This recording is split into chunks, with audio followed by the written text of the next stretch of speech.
The earth and the human body is a timepiece. Get to know a deeper understanding of time with horologist Stephen Richardson.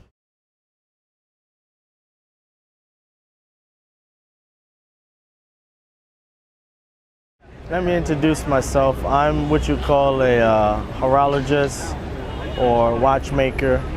So horology means a study of time, the science of time measurement. So basically my job is to create, manufacture, or repair mechanical timepieces. So as years of working with watch timepieces or mechanical movements, the whole idea is that we get our time from the movement of the moon and the sun. When I was taught mechanical watchmaking, we're basically just mimicking the moon and the sun. But when I was taught, they said it was mimicking the rotation of the earth.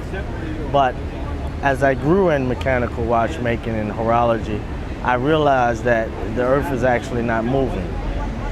So we want to give some attention to a little bit about what they're calling flat earth from a watchmaker perspective. So my understanding of my own research is that earth is actually a timepiece.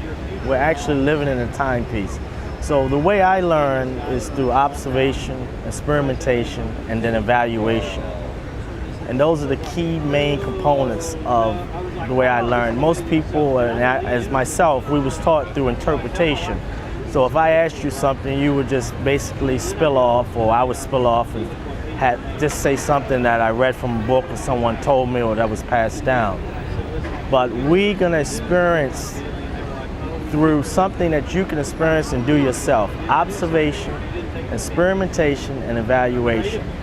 And the most key component, the foundation of learning, is you have to be able to learn and teach like your 7-year-old child, okay? If you're not, you're just complicating things. So the first question is, can you feel the earth moving? And the answer is, I'm in the park in New York, Bryant Park. No, I cannot feel the earth moving. Okay. Second question is, can I see the sun moving? Yes. Period of the day is over here, another period of the day is over there, another period of the day is over there. Okay, so now we know that the sun is moving. Is the moon moving? Yes. You can see the period of the moon and the sun out sometimes at the same time. So it's actually moving. If you was living in what they call Alaska, which is considered the center of the earth, during the summer months, there is all sunlight. So you will actually see the sun rotating constantly over top of it. That's because the sun is moving like a record player, like a needle is moving on a record player. During the summer months, it moves closer to the center as it moves over top of the earth. And when the fall and the winter starts setting in, it starts moving back away. So that's why you have 2400 daylight and what they call Alaska, because it's closer to the center. Okay? So this is basically, it's not me telling you something, it's something you can go out and observe, look at. This is just coming from a perspective of a watchmaker of where we actually get our time from. So it's my job to understand the movement of the moon, the movement of the actual sun.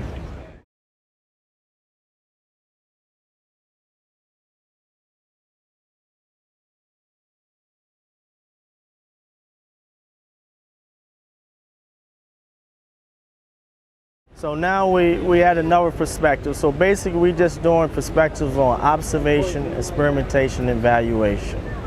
Okay, evaluate. Now let's talk about the dome and the crystal that we're in. and I'll show you and I'll demonstrate that we're actually living in a timepiece.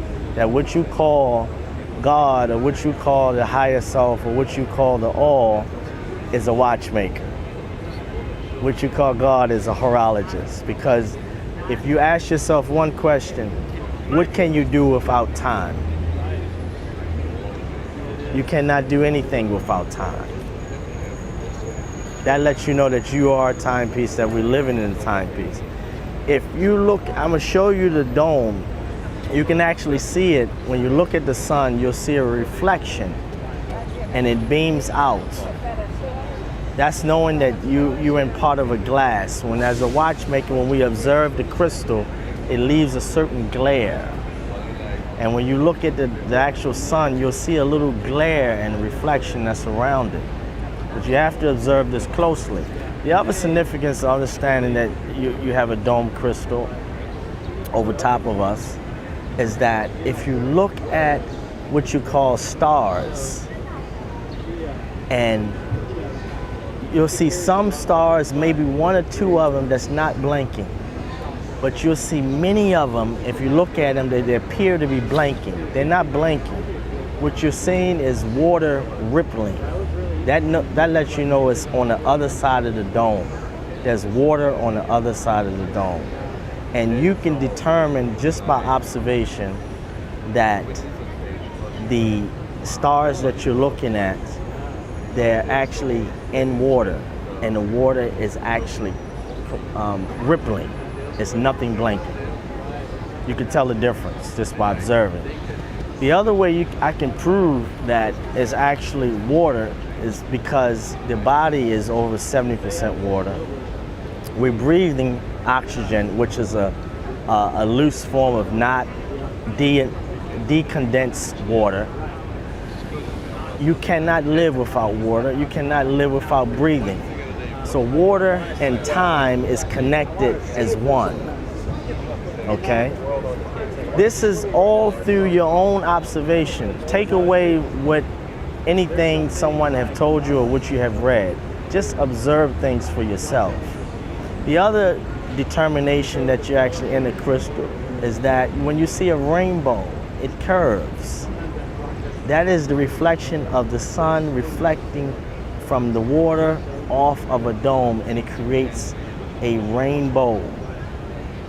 This is, if you take a light and you send through a glass prism, you'll get a rainbow that comes out on the other side.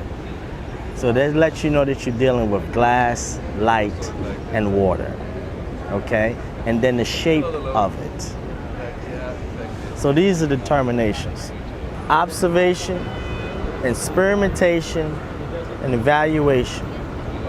If you stick with those three basic foundations, and when you look at anything, if you take that and use that in consideration, now you see a bigger picture. Someone just can't tell you something. They have to, you say, fuck that, prove it. I just proved many things by you just observation, experimentation, evaluation. If someone regurgitate or interpretate something to you, you say, fuck that, prove it.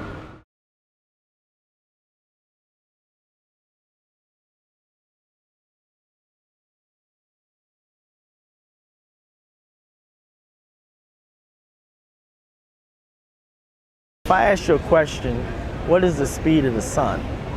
And you're a watchmaker, and you're not a watchmaker or a scientist, you would go and Google it and tell me the Google question. In middle school, you was asked the question of distance. If you cross your street and it's 100 paces, and you're moving at 2 seconds a pace, how long would it take you to get across your street? And you would give that question. So I'm gonna pose that question today. We in New York. I have a friend that's in California. California is 3 hours behind. Just say the sun comes around in New York at 6 o'clock in the morning. I called my friend in California. Is the sun out? He said no. you 3 hours ahead of us. I say, the sun is out here. He said, I say the sun is gonna be out here in 3 hours. It takes the sun 3 hours to get from New York to California. What's the distance between New York and California? 2,700 miles, okay? LA, 2,700 miles divided by 3. Takes it 3 hours to get there. That means the sun is traveling at 929 miles per hour. This is simple mathematics, but you have to think for yourself. This is the speed of the sun. I'm not the only one talking about this. I may be one of the few that's talking about it in this field as a horologist, as a watchmaker. So you have many engineers, you have many people that's in aviation, you have people that's in the marina industry, you have scientists, doctors, lawyers, you have many people talking about it from their perspective. But what's critical of my perspective is that I deal with time. And we get our time from the moon and the sun. It's imperative as a watchmaker that I continue growing and to continue understanding myself and continue questioning myself and questioning authorities. This is the only way I can learn.